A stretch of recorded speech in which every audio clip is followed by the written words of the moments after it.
বাংলা, স্বাধীন করো, স্বাধীন করো বাংলাদেশ, বাংলাদেশ, বীর বাঙালির অস্ত্র ধরো।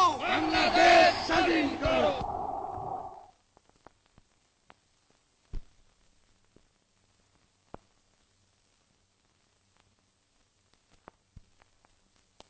স্বাধীন বাংলার জাতির পিতা, স্বাধীন বাংলার জাতির পিতা মুজিবের পথ ধরো। মুজিব ভাই এসে গেছেন, তাকে আপনারা স্লোগান দিয়ে অভিবাদন দেন। শেখ মুজিবের পথ ধরো, বাংলাদেশ স্বাধীন করো, মুজিব ভাইয়ের পথ ধরো, বাংলাদেশ স্বাধীন করো, পাশের মাঠে তৈরি করো, বাংলাদেশ স্বাধীন করো, বীর বাঙালি অস্ত্র ধরো, বাংলাদেশ স্বাধীন করো। বীর আপনারা জোরে স্লোগান ধরেন, আমার দেশ তোমার দেশ, বাংলাদেশ বাংলাদেশ, আমার দেশ তোমার দেশ, বাংলাদেশ বাংলাদেশ, স্বাধীন করো, স্বাধীন করো, বাংলাদেশ স্বাধীন করো।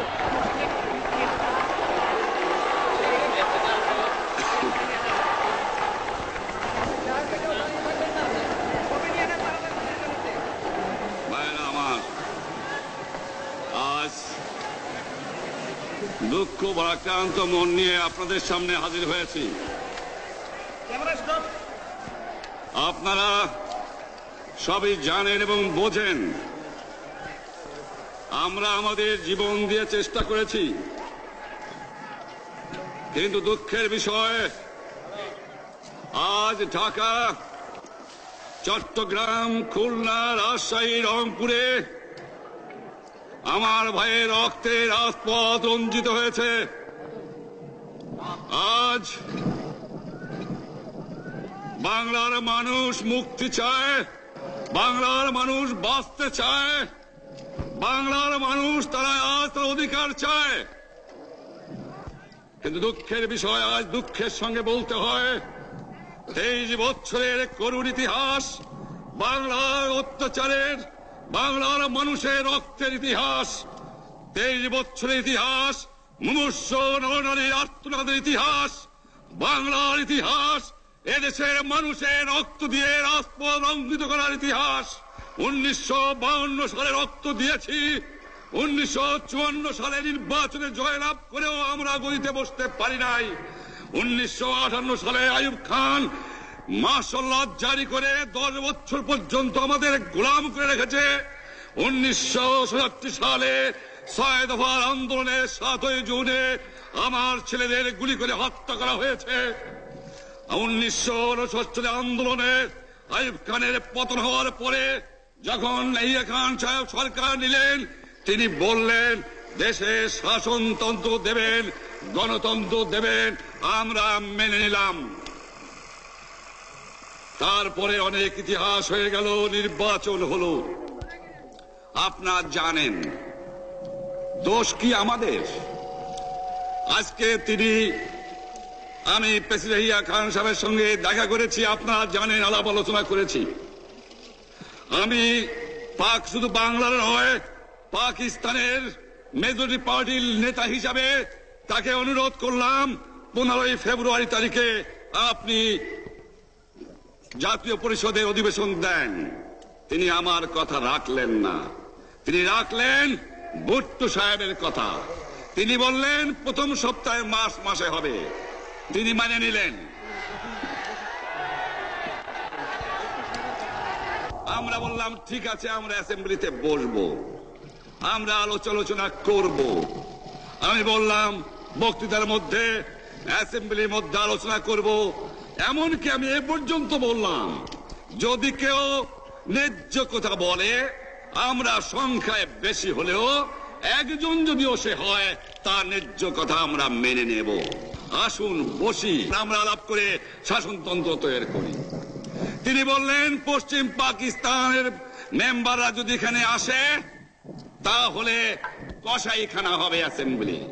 যদি কেউ অ্যাসেম্বলিতে আসে তাহলে পেশোয়ার থেকে করাচি পর্যন্ত দোকান জোর করে বন্ধ করা হবে, তারপরেও যদি কেউ আসে তাকে সন্ন্যাসার করা হবে।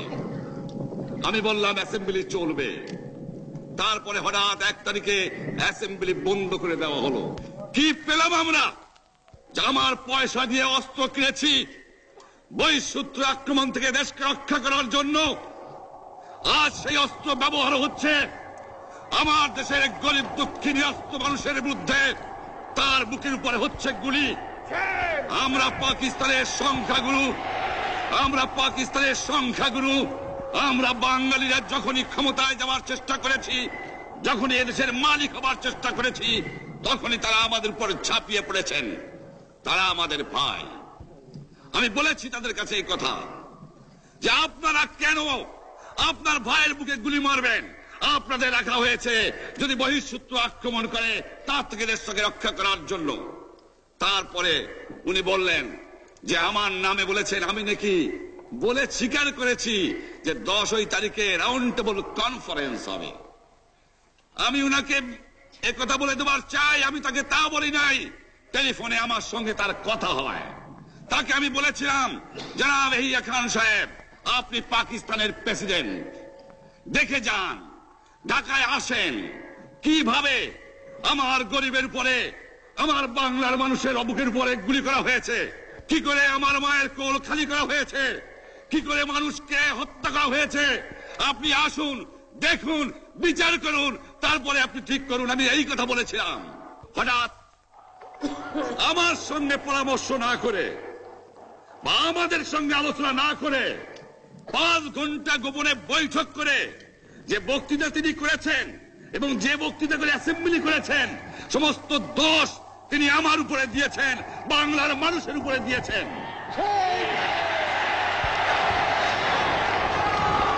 আমি পরিষ্কার মিটিংয়ে বলেছি যে এবারের সংগ্রাম আমার মুক্তির সংগ্রাম, এবারের সংগ্রাম স্বাধীনতার সংগ্রাম। আমার 25 তারিখে অ্যাসেম্বলি কল করেছে, রক্তের দাগ শুকায় নাই। আমি 10 তারিখে বলে দিয়েছি যে ওই শহীদের রক্তের উপর দিয়ে পাড়া দিয়ে আরটিসিতে মুজিবুর রহমান যোগদান করতে পারে না। অ্যাসেম্বলি কল করেছেন, আমার দাবি মানতে হবে। প্রথম, সামরিক আইন মার্শাল ল উড্র করতে হবে। সমস্ত সামরিক বাহিনীর লোকদের ব্যারাকে ফেরত দিতে হবে। যেভাবে হত্যা করা হয়েছে তার তদন্ত করতে হবে। আর জনগণের প্রতিনিধির কাছে ক্ষমতা হস্তান্তর করতে হবে।